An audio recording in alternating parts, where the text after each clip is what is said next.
Fee ઉઘરાવતી ઉદ્ગમ school સામે જાહેર હિતની અરજી કરવામાં આવી। આજે ગુજરાત હાઈકોર્ટમાં આ જ અરજી મુદ્દે સુનાવણી થશે। ઉદ્ગમ સ્કૂલ મનમાની કરતી હોવાનો અરજીમાં ઉલ્લેખ કરવામાં આવ્યો। સ્કૂલ સામે ડીઈઓએ પગલાં ન લીધા હોવાની પણ રજૂઆત। અરજદાર દ્વારા કોર્ટમાં વિગતવાર જવાબ રજૂ કરાશે। ઉદ્ગમ સ્કૂલ ફી વધારા મુદ્દે અનેકવાર વિવાદમાં આવી ચૂકી છે, ત્યારે સ્કૂલ સામે પગલાં લેવાની રજૂઆત સાથે હાઈકોર્ટમાં અરજી કરવામાં આવી, જેની આજે સુનાવણી હાથ ધરાશે। તો ઉદ્ગમ સ્કૂલ જે એફઆરસીમાં નક્કી કરેલ પ્રમાણે વધુ ફી ઉઘરાવી રહી છે, જેના જ મુદ્દે આજે હાઈકોર્ટમાં જે જાહેર હિતની અરજી થયેલી છે તે મુદ્દે સુનાવણી હાથ ધરાશે।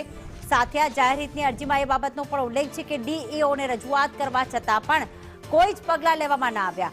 દિવ્યા જોડાઈ ગયા છે। દિવ્યા, આશરે કેટલા વાગે સુનાવણી યોજાઈ શકે છે અને જાહેર હિતની સુનાવણીમાં શું સ્કૂલ સંચાલકોમાંથી કોઈ હાજરી આપશે?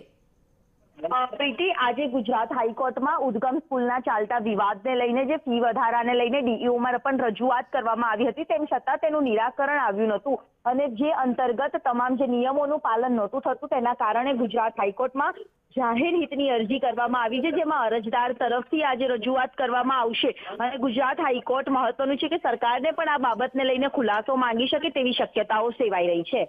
જી, આભાર દિવ્યા તમામ વિગતો માટે।